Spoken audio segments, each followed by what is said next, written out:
nous aurions pu ponctuer cet intitulé d'un point d'exclamation et ou d'un point d'interrogation, tant finalement les questions et les prismes d'analyse de cet intitulé peuvent être divers, variés, et en tout cas multiples selon les entreprises et leur quotidien.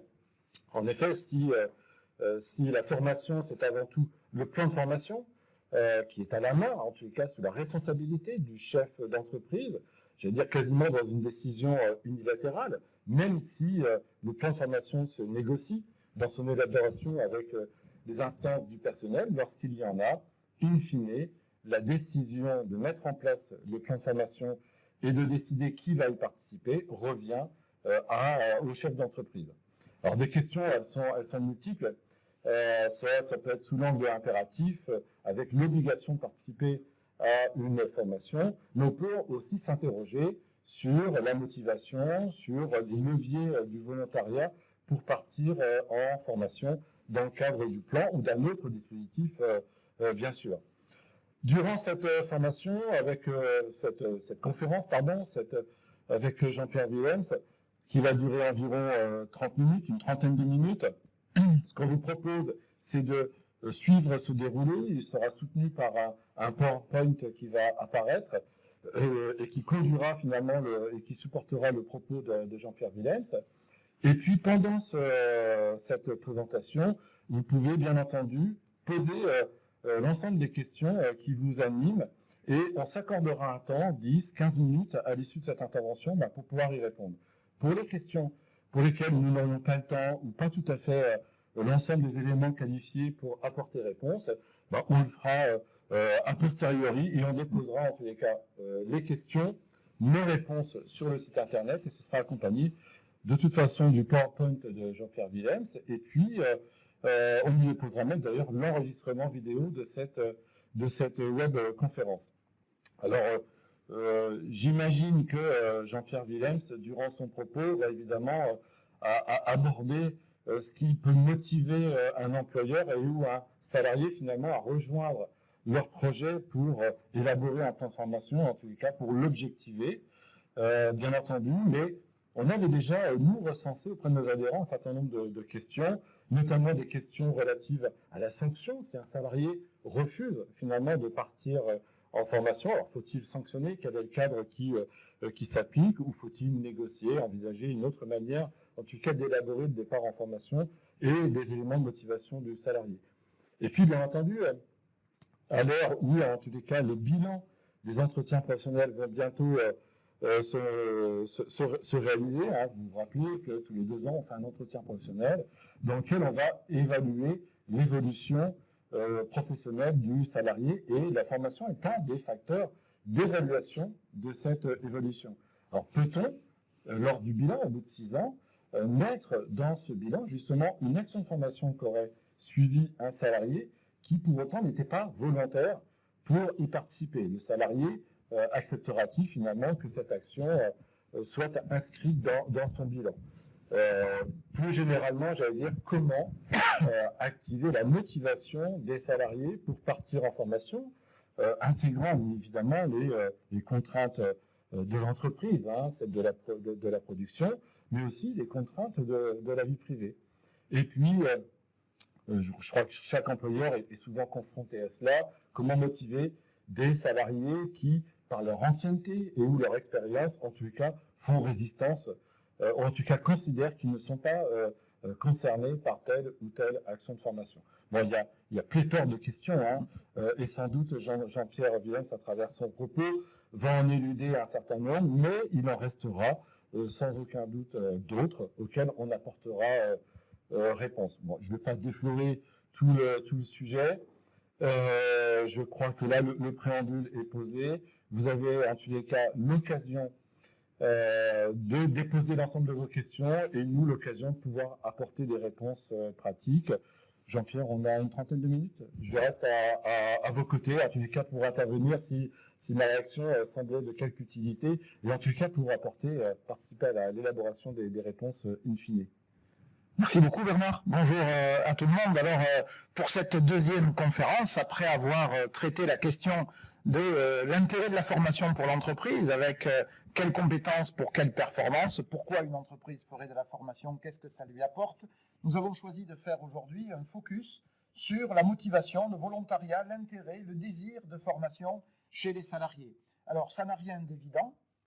L'envie de se former n'est pas une envie nécessairement naturelle. On va voir qu'il y a de multiples freins que nous avons tirés de la pratique et qu'il y a aussi des leviers que l'on peut activer pour motiver les salariés. Pour quelles raisons cette question est-elle si importante? Eh bien, pour une raison fondamentale, c'est qu'on ne forme pas les individus, les personnes. Eux seuls se forment et ils se forment s'ils y trouvent un intérêt. La formation n'est pas une action transitive, ce n'est pas un vase qu'on remplit.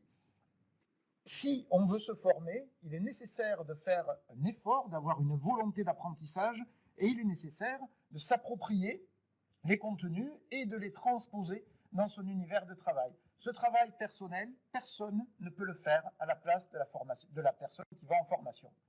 Et donc, si on n'a pas un minimum de motivation, d'intérêt au départ pour la formation, on risque bien évidemment de perdre et son temps et son argent à envoyer en formation des gens qui n'ont rien à faire finalement de ce qu'on leur propose, soit suivant la manière dont c'est organisé, soit en fonction de l'objectif. Alors la question de la motivation, de l'intérêt du salarié, elle est donc centrale. C'est une des premières conditions à vérifier avant d'envoyer les gens en formation et avant de prendre la décision de formation. Alors, c'est un travail que vous faites assez naturellement pour l'entreprise.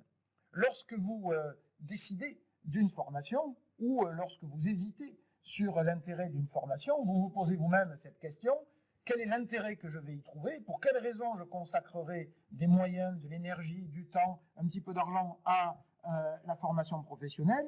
Nous avons vu lors de la première conférence que la formation pouvait générer de la performance économique, qu'elle pouvait générer aussi de la performance sociale, et il peut y avoir pour l'entreprise des freins, le manque de temps, l'activité, qui est le premier frein recensé sur pourquoi les entreprises ne font pas plus de formation, les besoins financiers, bien qu'il existe des solutions, notamment avec AGFOS PME CGM, et peut-être parmi les limite à l'envoi en formation des salariés, l'absence de motivation ou l'insuffisance de motivation de la part de vos collaborateurs. Alors, on va tout d'abord regarder quels sont les obstacles principaux, ceux que l'on recense le plus souvent, qui font frein, parce que notre propos repose sur une conviction, c'est que les motivations sont plutôt auto-actives, c'est-à-dire qu'elles se déclenchent elles-mêmes lorsqu'on a une motivation, un intérêt pour quelque chose. Par contre, les freins, il faut les lever, car si on ne les lève pas, ils ne se lèvent pas tout seuls. Donc, on va commencer par identifier les obstacles les plus fréquemment recensés lorsque l'on veut envoyer un salarié en formation. En premier lieu, et de loin, le premier obstacle, c'est la charge de travail. Les salariés ne souhaitent pas aller en formation ou génèrent de l'absentéisme, puisqu'on a parfois des taux d'absentéisme élevés, parce que délai, contraintes, planning, travail à terminer, charge de travail, et donc soit la formation intervient à un moment peu opportun, et donc il n'est pas pertinent d'aller en formation, ou bien les gens vont sous la contrainte en formation, mais en réalité, ils sont tellement préoccupés par leur activité qu'ils n'ont pas la disponibilité minimale qui permet des apprentissages corrects et qui permet de s'investir dans le champ de la formation parce que on est plutôt pris par le travail qu'on n'a pas fait, qu'il faudra faire le lendemain de la formation, qu'on va retrouver, les difficultés que cela va générer, etc. Alors, comment régler cette première difficulté? Il y a bien évidemment ici une question de programmation, c'est-à-dire quel est le bon moment, le juste à temps pour faire la formation. Et il faut concilier deux exigences qui peuvent être parfois contradictoires, donc il faudra faire des arbitrages. Il y a une première exigence qu'il ne faut pas perdre de vue, c'est que plus la formation est proche de la mise en œuvre des compétences que l'on va acquérir, et plus elle est efficace. Si je forme quelqu'un 6 mois avant de lui confier une nouvelle machine, une nouvelle activité, une nouvelle organisation, ça ne va pas très bien marcher. Il faudra peut-être même refaire la formation parce que le temps de formation et le temps de mise en œuvre seront trop éloignés. Et il y a aussi le temps de l'activité. Le temps de l'activité, c'est quel est le meilleur moment. Est-ce qu'il existe dans le rythme d'activité de l'entreprise des périodes creuses, des moments où on a un tout petit peu plus de disponibilité, des moments où on n'est pas sous le feu de la demande, de la pression des clients, de la production, etc. Et l'idéal est d'arriver à faire coïncider ces deux calendriers, c'est-à-dire le juste à temps par rapport à la mise en œuvre des compétences et la possibilité de se former à un moment où on n'est pas surchargé d'activité pour avoir d'abord une limitation du risque d'absentéisme et ensuite un investissement, une disponibilité minimale du salarié sans laquelle la formation aura peu d'effet. Donc attention à la programmation. Alors ça pourrait être d'ailleurs la troisième solution, essayer d'informer, de prévenir le salarié suffisamment à l'avance de la formation de manière à lui permettre de s'organiser ou de positionner le temps de formation dans son planning d'activité. C'était le premier obstacle. Le second, c'est l'impact financier que peut avoir la formation sur le salarié. Alors, comment une formation peut-elle avoir un impact financier pour le salarié? De trois manières différentes. La première, c'est que lorsqu'on va en formation, on n'occupe plus son poste de travail. Et s'il y a des éléments de rémunération attachés à ce poste de travail, ils peuvent disparaître. Et vous conviendrez que ce n'est pas une très forte motivation que la formation génère une perte de salaire. Un exemple, j'ai une convention collective qui prévoit une prime de salissure ou une prime de douche. Je vais en formation, je ne suis plus exposé à l'inconvénient ou à la condition de travail qui nécessite cette prime, eh bien, je ne suis plus, l'entreprise en tout cas n'est plus obligée de la verser. Et d'ailleurs, si elle l'a versée, on pourrait considérer que versant cette prime à des moments où elle n'est pas due, ça devient un élément référent de salaire. Alors pour ceux qui voudraient maintenir l'avantage salarial, il faudrait ne pas le verser sous forme de prime de douche ou de prime de salissure ou de prime de froid ou de prime de travail en hauteur, bref, suivant les conditions de travail du salarié, mais il faudrait peut-être appeler ça indemnité de formation ou indemnité compensatrice, de manière à ne pas créer un complément de rémunération qui serait maintenu en toutes circonstances.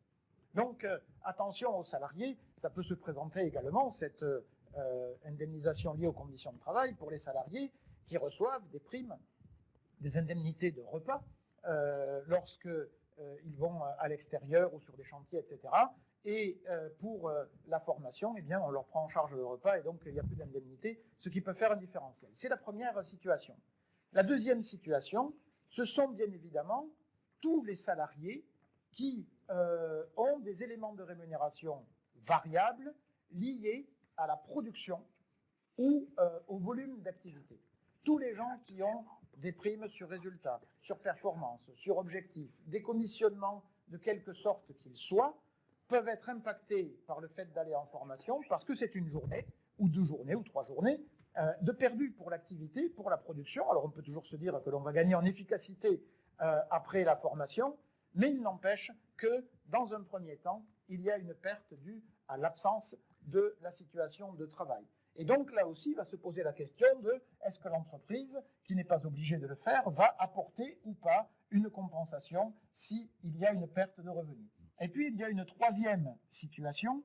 Cette troisième situation, c'est lorsque la formation engendre pour le salarié, c'est peut-être un petit peu moins visible, ça suppose un échange avec le salarié, lorsque la formation engendre des coûts personnels, notamment parce que la formation suppose d'avoir un déplacement, d'avoir une absence de son domicile et peut générer des frais de garde d'enfants, de personnes à charge, etc. Donc, comme on le voit, la formation peut avoir un impact négatif sur les revenus ou sur les coûts pour le salarié, même si l'entreprise prend en charge tous les coûts de formation, c'est indépendant. Et donc, il faut être attentif parce qu'on a là évidemment une très forte perte de motivation. Le troisième obstacle recensé, c'est l'articulation entre la vie personnelle et la vie professionnelle. Beaucoup de salariés sont dans des rythmes très tendus au niveau de l'organisation, de l'articulation entre la vie privée et la vie professionnelle, et dès lors qu'on apporte un changement à l'organisation habituelle, ça peut compliquer la vie des gens et donc créer un facteur de démotivation. Alors ici, il faut être attentif également parce que ce ne sont pas forcément des informations que l'entreprise connaît, la vie personnelle du salarié ne relève pas de la gestion par son employeur, mais malgré tout, il peut y avoir un impact, et un impact sur le fait d'aller ou pas en formation. Alors ici, deux solutions également. Tout d'abord, un dialogue avec le salarié pour savoir si le fait de devoir éventuellement se déplacer pour aller en formation pose un problème ou pas et de quelle nature. Et puis, c'est un luxe certes, mais l'anticipation permet de régler bien des problèmes en laissant le temps de s'organiser. Et donc, en donnant de la visibilité aux salariés sur la formation, je peux à la fois régler les questions liées à la charge de travail, mais aussi les questions liées à l'organisation personnelle, si jamais elle était impactée. Le quatrième facteur que l'on recense comme un frein fort à la formation, c'est finalement la faible attractivité de la formation, parfois dans les représentations, pas forcément dans la réalité, mais la faible attractivité de la formation, notamment pour les salariés qui y vont peu souvent, peu fréquemment, et pour qui formation signifie en gros retourner à l'école. Et lorsque tous les souvenirs scolaires ne sont pas que des bons souvenirs, eh bien, on a ici un défaut de motivation, un défaut d'intérêt, ou bien la crainte de se retrouver dans un univers déconnecté, très loin de l'univers de travail, très loin des préoccupations de l'entreprise, qui ne correspond pas exactement à ce que l'on fait dans le cadre de son activité. Tout le monde a tendance à considérer qu'il est atypique, que sa situation de travail est spécifique et que se retrouver dans une formation qui va être générale, souvent considérée comme théorique, eh bien, ça ne va pas répondre finalement aux besoins individuels. Alors, pour solutionner ce facteur de démotivation, il faut travailler bien évidemment sur les contenus de formation. Il faut s'assurer qu'on est sur des contenus qui sont bien adaptés à l'activité du ou des salariés que l'on envoie en formation. Et il faut peut-être aussi et surtout s'intéresser aux méthodes pédagogiques, c'est-à-dire au mode d'apprentissage. Quelqu'un qui a eu l'habitude toute sa vie d'apprendre en faisant, si je le mets dans une salle à écouter pendant 7 heures, il est certain que je ne vais pas avoir un résultat très probant. Ça veut dire que dans ce cas-là, il faut des pédagogies avec beaucoup de mise en situation, avec de la production, avec du travail individuel ou collectif, bref, avec des méthodes qui correspondent à la manière dont les gens ont construit leur savoir professionnel, l'ont expérimenté, ont eu l'occasion de développer leurs compétences et ne pas les replonger dans des modes pédagogiques inadaptés ou décalés tout simplement avec leurs habitudes. Et c'est d'autant plus vrai, comme je l'indiquais, que les salariés vont peu fréquemment en formation. Le problème est moindre pour ceux qui ont l'habitude d'aller très régulièrement en formation et qui sont un peu rompus finalement à ce qu'ils vont trouver et aux différentes méthodes pédagogiques qui pourraient être utilisées. Il faut un point de vigilance très fort pour les gens que l'on envoie très peu souvent en formation sur la manière dont va se dérouler leur formation, parce que sinon, on va se retrouver devant cette difficulté. Si la formation correspond à la représentation négative qu'ils en avaient, lorsqu'ils vont revenir, non seulement ils seront encore moins motivés, mais ils seront un facteur de démotivation pour les autres. Alors qu'il faudrait essayer de générer, bien évidemment, tout l'inverse. Il faudrait essayer de générer de la part des gens qui reviennent de formation une envie de transmettre ce désir d'aller en formation pour les autres, ne serait-ce qu'en racontant une expérience finalement plutôt positive. On ne pose jamais trop de questions en amont d'une formation. Lorsque vous avez un prestataire de formation, demandez-lui dans le détail ce que l'on va faire, comment on va le faire, de quelle manière, pourquoi c'est adapté aux personnes que vous envoyez, etc. Donc ça, c'est un travail préparatoire en amont qui est évidemment très, très important. Cinquième raison finalement qui font hésiter ou qui font que les gens vont un peu à reculons en formation, c'est pas la formation elle-même. C'est sa finalité. La formation est un moyen. Donc, on fait toujours une formation en vue d'eux, pour utiliser les compétences en vue d'eux. Or, cet en vue d'eux n'est pas forcément partagé par le salarié, soit parce qu'il ne le connaît pas et que ça crée donc une incertitude et une crainte, soit parce qu'il n'est pas d'accord avec ce qu'on va lui proposer. La formation, c'est du changement. Si j'envoie les gens en formation, c'est bien pour que leurs pratiques professionnelles ne restent pas exactement les mêmes que celles qu'ils avaient avant la formation, sinon elles ne servent strictement à rien. Donc si je veux changer les pratiques professionnelles, il faut que ce soit avec un minimum d'adhésion de la part de ceux qui vont ou de celles qui vont les exercer. Et là, il y a nécessairement un dialogue en amont à avoir sur ce projet avec le salarié. Pourquoi faire la formation? Et finalement, la formation n'est pas l'objet central. L'objet central, c'est sa finalité, c'est son usage, c'est sa destination. Et il faut arriver à un minimum d'adhésion sur l'utilité de la formation pour qu'il y ait un intérêt pour la formation elle-même. Alors on peut mettre de l'attractivité sur la formation, on met même parfois de l'attractivité sur des éléments, j'allais dire, accessoires par rapport à l'acquisition de compétences, mais très importants pour les participants, c'est-à-dire le cadre dans lequel on se forme, la qualité de l'accueil, la qualité de la restauration aussi, parce que tout cela compte à créer un climat favorable et plutôt incitatif à la formation, le collectif aussi, la dynamique de groupe qui peut se créer au cours d'une formation. Mais il faut bien faire attention à ce que la formation n'est pas une finalité en soi, et donc insister et vérifier que l'on est bien sur des projets partagés. Alors Bernard y faisait référence tout à l'heure, mais il y a un moment, c'est pas le seul bien évidemment, mais il y a un moment où on peut vérifier la cohérence des projets, c'est l'entretien professionnel qui permet de savoir en matière de développement de compétences, en matière d'évolution professionnelle, en matière de modalités d'exercice de l'activité, comment et pourquoi il faudrait faire évoluer les pratiques professionnelles des salariés. Alors, les 5 obstacles que je viens de présenter sont les 5 obstacles principaux que l'on recense quand on questionne des individus sur pourquoi ils n'ont pas souhaité aller en formation, pourquoi ils ont refusé, pourquoi finalement ils ont été absents sur une formation qui était programmée. Ça ne fait pas forcément le tour de la question. On peut avoir d'autres craintes, par exemple, et avec le développement des formations certifiantes, c'est quelque chose que l'on voit beaucoup, la peur de l'évaluation.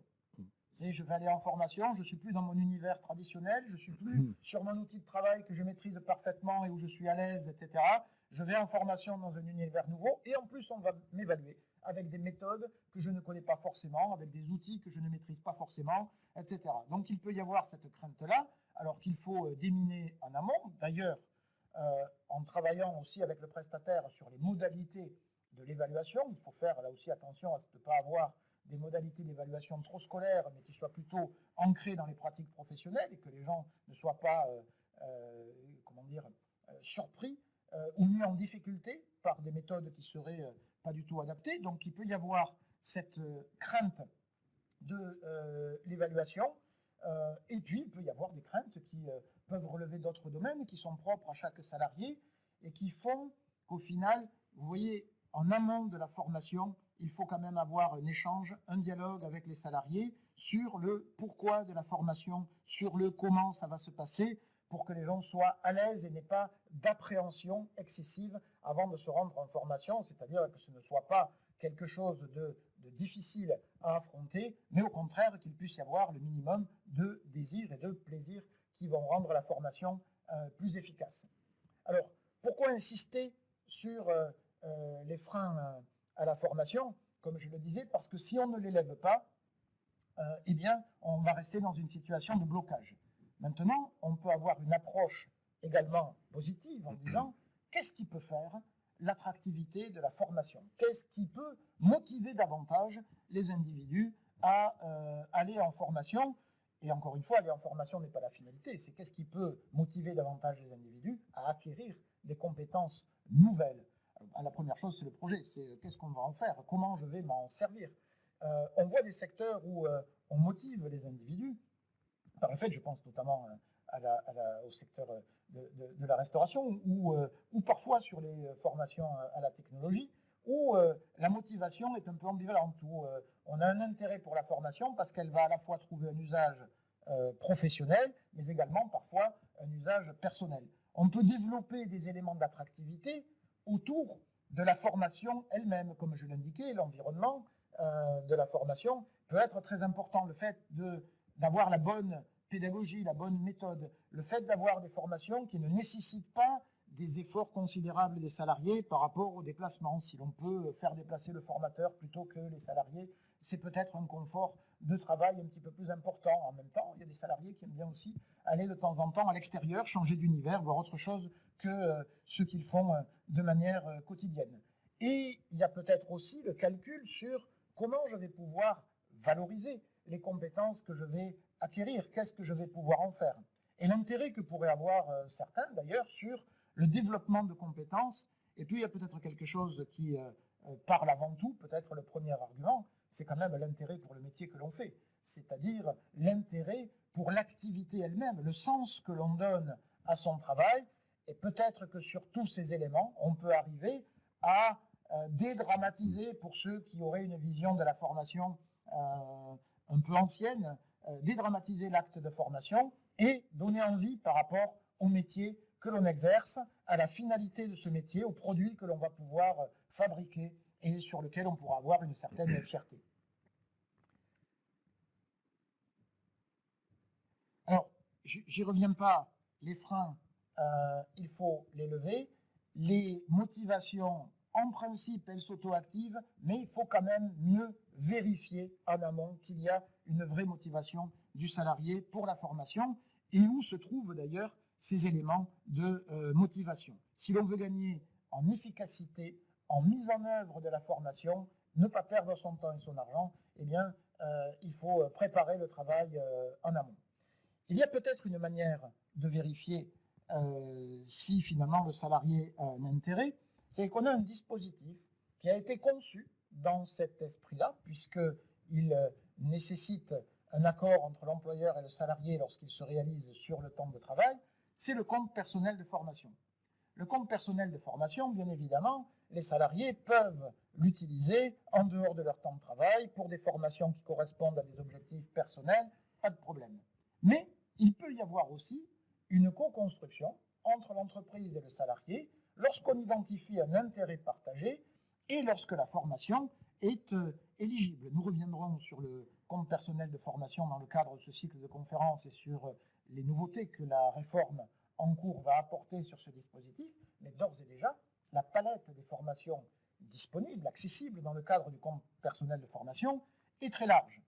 Et donc, lorsque la formation est éligible au compte personnel de formation, et lorsqu'il ne s'agit pas, bien évidemment, d'une formation imposée par l'employeur, où là, la question ne se pose pas, puisqu'il n'y a pas de négociation possible avec le salarié, on impose, donc ça relève plutôt du plan de formation. Mais lorsque ce n'est pas le cas, lorsqu'on pense que la formation va apporter une valeur ajoutée supplémentaire, qu'elle trouve un intérêt pour l'entreprise, et pour vérifier si cet intérêt est bien partagé par le salarié, eh bien, on peut le proposer dans le cadre du compte personnel de formation, car si le salarié n'est pas prêt à prendre sa part en apportant une part des heures dont il dispose pour suivre la formation, eh bien, on pourra vérifier qu'il n'a pas un intérêt suffisant pour le projet qu'on lui propose. Ce qui d'ailleurs pourrait être un indice, un indicateur qui permettra de se questionner peut-être davantage ensuite sur quels sont les projets du salarié. Pour quelles raisons ce qu'on lui propose ne l'intéresse pas, qu'est-ce qui l'intéresserait. Et on peut avoir un dialogue autour du compte personnel de formation qui permet finalement de reprendre toutes les questions que nous venons d'évoquer ensemble. En conclusion, alors, il y a des formations qui sont des formations obligatoires, sur lesquelles vous n'avez pas forcément de marge de manœuvre, où il faut envoyer les salariés. Bien, dans ce cas-là, la question de la motivation se pose de manière évidemment un petit peu différente. Et il s'agit surtout de veiller à la bonne articulation du moment où on organise la formation et de l'activité des salariés pour ne pas compliquer la vie des gens. Mais on est sur de la formation obligatoire. Pour toutes les autres formations, c'est-à-dire celles qui ne sont pas légalement obligatoires, y compris celles que vous estimez, vous, indispensables pour la montée en compétences de vos salariés et pour gagner en performance dans votre entreprise. Pour ces formations-là, en formation, il n'y a rien d'automatique. Ce n'est pas parce que j'envoie quelqu'un en formation qu'il revient formé. Il se formera s'il en a l'envie, le désir, le temps et surtout l'intérêt. Et donc, identifier l'intérêt du salarié pour la formation que vous lui proposez, ça veut dire d'avoir un minimum d'échange et de dialogue en amont, de manière à identifier si les quelques freins que je vous présentais ne sont pas présents et s'il ne faut pas agir sur un de ces freins, ou bien s'il y a des facteurs de motivation suffisants pour que la formation soit réussie et efficace. Alors, Bernard avait quelques questions en introduction, à moins que tu en aies d'autres. Je ne sais pas si des questions sont arrivées par le biais du chat. Stéphanie, non, peut-être pas. Néanmoins, il y a deux, trois choses à l'issue de l'intervention. La première, c'est partir en formation, ça ne veut pas dire qu'on va revenir avec de la formation. Non, En tout cas, avec de la compétence. C'est pas mécanique. Oui, c'est pas mécanique. Pas bien compris.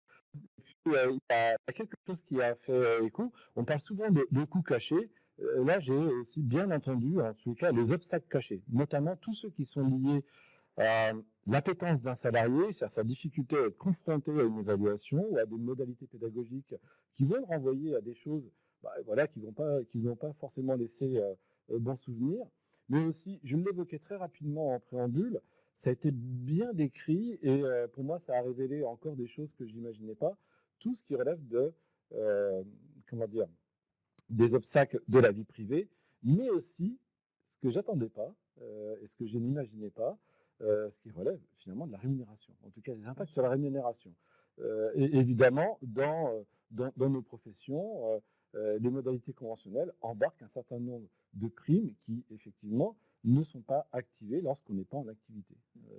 Donc ça, ce sont des choses qui, sans doute, sont à prendre en compte et qui participent d'une résistance ou d'un frein induit, sans même qu'il soit d'ailleurs abordé et évoqué par les salariés eux-mêmes. On a abordé la motivation des salariés, voire la démotivation des salariés finalement. Mais qu'en est-il d'un salarié qui vient volontairement interroger son entreprise pour accéder à une formation qui n'est pas inscrite dans le plan de formation, en tout cas qui ne s'inscrit pas dans la stratégie d'entreprise? Comment agir, réagir par rapport à cette motivation qui n'est pas dans la stratégie d'entreprise? Il y aurait une manière simple de traiter ce genre de questions ou de demandes, et qui d'ailleurs pourrait être généralisée, que la démarche du salarié soit volontaire ou pas.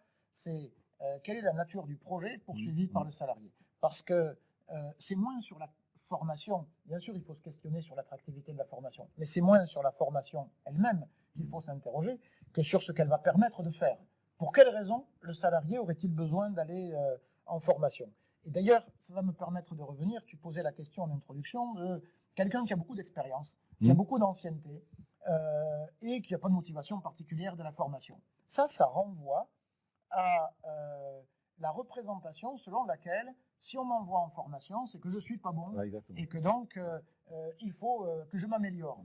Ce qui est une vision négative, c'est-à-dire que la formation n'aurait comme intérêt que de combler un écart entre mes compétences et la situation de travail que j'occupe. Or, on peut bien évidemment, et le salarié qui fait la démarche volontaire, il est plutôt dans cette démarche-là, de dire, c'est pas la question que je ne maîtrise pas ma situation de travail, c'est que je voudrais faire plus, ou faire différemment, ou faire mieux. C'est-à-dire que la formation va m'apporter un plus que je vais pouvoir réinvestir d'une manière ou d'une autre. Alors la première question du chef d'entreprise, si un salarié vient le voir en disant j'ai un projet de formation, ce serait pourquoi faire? Serait avec quelle finalité? Et si on est sur un projet qui peut être partagé, alors d'ailleurs pour des tas de raisons, parce qu'on ne présuppose pas les intérêts de chacun. L'intérêt d'une entreprise peut être de garder certains salariés. L'intérêt d'une entreprise peut être à un moment donné aussi d'accompagner des sorties de l'entreprise parce qu'on considère que le chemin qu'on avait à faire ensemble, on l'a fait. Et donc, de s'interroger d'abord sur le projet et ensuite de voir à quel degré on le partage. Alors, plus on le partage, plus l'entreprise prendra à sa charge les moyens pour sa réalisation. Et plus on est vers le projet personnel, et plus on va renvoyer le salarié vers des dispositifs qui lui permettront de se former lui-même, mais au moins on lui apportera l'information. Et le compte personnel de formation, justement, là peut être à nouveau... Alors, le compte personnel de formation a cet avantage qu'il peut servir pour les projets partagés et pour les projets personnels. Il est suffisamment plastique, souple, pour pouvoir à la fois accompagner des projets très individuels de la part des salariés, mais aussi des projets très partagés avec l'entreprise. D'une manière un peu plus brutale, j'ai évoqué une question qui est souvent portée par nos adhérents, c'est comment agir, réagir face à un salarié qui ne veut pas partir en formation. Alors, je vais faire une réponse qui ne va pas être un peu biaisée, mais Ça dépend évidemment, et on sait Ça bien nous que renvoie à la question précédente. oui, hein, mais on en fait. sait bien que les capacités de négociation avec les salariés sont pas exactement toutes les mêmes. Je m'explique. Juridiquement, techniquement, un refus d'aller en formation, c'est sanctionnable, Voilà. c'est une faute, donc je peux le sanctionner disciplinairement, ça peut être même un motif de licenciement si je refuse d'aller sur une formation nécessaire pour la sécurité, la santé, l'hygiène, ça peut même être une sanction qui va jusqu'au licenciement. Maintenant, aucune entreprise n'a envie de se séparer, notamment de ses meilleurs éléments, et donc c'est un petit peu la même chose quand on dit j'ai un ouvrier sur un chantier qui ne met pas toujours les équipements de sécurité, il se trouve que c'est mon meilleur ouvrier, qu'est-ce que je fais? Je le vire? La réponse, elle n'est pas aussi simple que ça, bien évidemment. Donc, ce n'est pas parce qu'on peut, qu'on doit ou qu'on a la volonté de le faire. Donc, il va falloir le traiter en premier lieu par le dialogue avant de passer sur la sanction, même si la sanction est possible. Maintenant, il y a aussi une sanction de deuxième ordre ou de deuxième niveau. Quelqu'un qui ne va pas en formation prend un second risque. C'est le risque, finalement, du défaut de compétences. Car si les pratiques évoluent, et si mes compétences n'évoluent pas, eh bien, je peux me retrouver avec un défaut de résultat, une insuffisance professionnelle, et ça, c'est un deuxième risque. Il y a le risque immédiat lié au refus, et il y a le risque de moyen terme lié au fait que finalement, la compétence était indispensable. Ensuite, si j'ai refusé mais que la compétence n'était pas indispensable, ça veut dire que le travail en amont de la formation n'avait pas été fait suffisamment. Tout à fait. Formation obligatoire, formation dans laquelle le salarié est volontaire ou pas volontaire, de toute façon, elles sont toutes inscrites dans le bilan professionnel du salarié. Oui, ce n'est pas un critère pour recenser les formations suivies par le salarié, que je l'ai imposée, qu'elle ait été faite en interne ou en externe, qu'elle ait été de courte durée ou de longue durée, qu'elle ait été certifiante ou pas, dès lors que c'est une formation, elle rentre dans le bilan. Alors on fait une seule exception, c'est lorsque la formation est suivie à titre totalement individuel, dans le cadre du CPF, en dehors du temps de travail, sans que l'entreprise n'y ait participé d'aucune manière. À ce moment-là, on ne peut pas considérer que c'est l'entreprise qui a assumé son obligation puisqu'elle n'a pas participé. Mais il suffirait qu'elle ait abondé les droits du salarié ou qu'elle ait permis à ce que la formation se fasse en partie sur le temps de travail et ça pourrait de nouveau l'inscrire dans le bilan parce qu'elle a participé à la réalisation du projet. C'est ça le critère et le fait que ce soit de la formation. Alors le volontariat, c'est mieux, mais ce n'est pas indispensable par rapport au bilan à 6 ans, effectivement. Une question de Véronique. Est-ce que les entreprises sont vraiment prêtes à investir en formation? Alors je ferai la même réponse que pour les salariés, si elles y trouvent un intérêt suffisant. On n'investit pas pour le plaisir ou on n'investit pas simplement parce que c'est de la formation, ça n'a pas beaucoup de sens. D'ailleurs, il pourrait y avoir de ce point de vue-là un frein. Quand j'investis dans la formation, j'investis dans quoi? J'investis dans des compétences qui appartiennent aux salariés.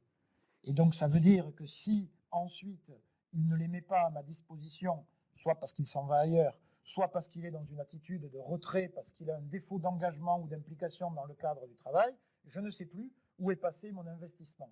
Donc pour que l'entreprise ait un investissement réel en matière de formation, eh bien ça suppose qu'elle voit l'intérêt, et ça nous renvoie à la première webconférence, pour ceux qui n'auraient pas été avec nous il y a 15 jours, je vous invite à revoir le replay, c'est-à-dire pour quelles raisons l'entreprise ferait de la formation, que lui apportent les compétences des salariés, et ensuite ça suppose aussi d'avoir une gestion sociale qui garantit que ces compétences-là, on pourra véritablement les utiliser et en bénéficier dans l'entreprise. Ce n'est qu'à ces deux conditions qu'il y a un vrai intérêt à investir dans la formation. D'où l'intérêt de cette deuxième séquence sur la motivation du salarié, sur les projets partagés, sur la manière dont on accompagne des évolutions de pratiques professionnelles, parce que sinon, on investit sur quelque chose de très évanescent. Une question de Jean-Philippe. Au-delà du volontariat du salarié, pensez-vous que la réforme permettra de faciliter, voire de développer la co-construction des projets de formation? Alors à ce stade, mais le projet de loi n'est qu'au stade du projet de loi, la co-construction n'est pas le cœur de la réforme. On peut le regretter, moi c'est en tout cas mon cas, mais ce n'est pas le cœur. Au contraire, le choix qu'a fait le gouvernement, c'est de renvoyer chacun a sa responsabilité de dire les entreprises doivent avoir plus d'autonomie pour décider librement leur politique de formation, donc on ne doit pas les encadrer avec des réglementations trop contraignantes, et par ailleurs, les salariés doivent, et les actifs d'une manière générale, doivent bénéficier de moyens individuels pour pouvoir se former quand ils veulent et quasiment comme ils veulent. Mais on a renvoyé chacun à des responsabilités individuelles un peu séparées, un peu distinctes, et peut-être qu'on verra dans le cadre du débat parlementaire à l'Assemblée, dans le cadre aussi de la mise en œuvre de la réforme, revenir cette co-construction, parce que c'est quand même le cœur du développement des compétences. S'il n'y a pas un environnement professionnel dans lequel je peux mettre en œuvre les compétences acquises en formation, elles disparaissent, elles s'étiolent, elles se paupérisent. Et inversement, si dans l'entreprise je n'ai pas des salariés compétents, j'ai un risque de non-performance. Et donc, c'est par l'intérêt partagé qu'on a les leviers, évidemment, les plus puissants. Et aujourd'hui, il faut bien reconnaître que ce n'est pas l'axe majeur, la co-construction, peut-être parce qu'elle est un petit peu plus compliquée, elle suppose un dialogue, elle suppose du temps. Vous voyez, toutes les questions que nous listons aujourd'hui, ça suppose d'avoir le temps de se les poser en amont de la formation. Et c'est évidemment un peu plus compliqué que si chacun dans son coin prend des décisions sans avoir à en référer à qui que ce soit. Une question de Mariama. Comment motiver des salariés qui ont plus de 25 ans d'ancienneté et proches de la retraite à partir en formation ? On l'a déjà un peu abordé. Oui, on a un peu abordé cette question-là. Je crois qu'il faut d'abord déminer le côté je vous envoie en formation, pas parce que vous n'êtes pas compétent. Il faut sortir de ce débat-là. C'est pas vous avez 25 ans d'activité ou davantage. Vous avez un niveau de compétence qui n'est pas forcément contesté. C'est pas ça le sujet. Et peut-être aussi qu'il faut jouer sur les méthodes pédagogiques et l'attractivité de formation. Et puis, je donnerai peut-être une dernière recommandation, c'est d'avoir des ambassadeurs. C'est-à-dire que les meilleurs ambassadeurs de la formation, ce sont les gens qu'on a formés et qui, en revenant, vont pouvoir dire à leurs collègues « c'était super, c'était ça qu'il faut faire, c'est intéressant, tu devrais aller voir, etc. » C'est peut-être par là d'ailleurs qu'il faudrait commencer par les expériences réussies. Et en matière de formation, j'aurais tendance à dire il faut commencer par le plus facile. Ce n'est pas forcément en allant chercher les salariés les moins motivés qu'on va commencer à lancer des actions. Au contraire, il faut envoyer en formation ceux qui sont le plus volontaires pour y aller, ceux qui sont les plus dynamiques dans le développement de compétences et compter sur les effets d'entraînement que cela peut avoir sur les autres. Vous savez, l'exemple a souvent beaucoup de vertus et ça veut dire que le dialogue ne viendra pas d'ailleurs que de l'entreprise, mais il viendra aussi des collègues, ce qui peut avoir parfois un poids un petit peu différent. Alors voilà je ne dis pas que c'est automatique, puisqu'en matière d'humain, il n'y a jamais d'automatisme. On essaie toujours de réunir les meilleures conditions pour que les choses se fassent. Bien, je crois qu'on a... Non, c'est bon. Voilà, on a fait un panel assez large, en tous les cas, de la motivation des salariés, de leur volontariat, en tous les cas, à partir en formation, et voire même des entreprises aussi, à être volontaires pour activer les plans de formation et les projets de formation de leurs collaborateurs. Jean-Pierre, il nous reste à te remercier de ton expertise, de ton apport extrêmement pratique, des réponses extrêmement claires que tu as pu apporter en séance. On verra si d'autres questions sont arrivées ensuite, et puis on fera, comme on l'avait fait précédemment, déposer nos réponses sur le site AGFOS PME CGM. Eh bien, je vous souhaite une excellente journée. On se retrouve le 11 juin pour un thème qui sera un peu accrocheur, puisque la formation, ce n'est peut-être pas ce que vous croyez. Bon, là aussi, Jean-Pierre doit avoir en tout cas un certain nombre d'expériences à nous livrer pour sortir du cadre habituel qui organisait la formation, si je puis dire, au cours de ces 4 voire 5 dernières décennies. Merci, au revoir à tous. Jean-Pierre, merci, à très bientôt. Avec plaisir, bonne journée à tout le monde.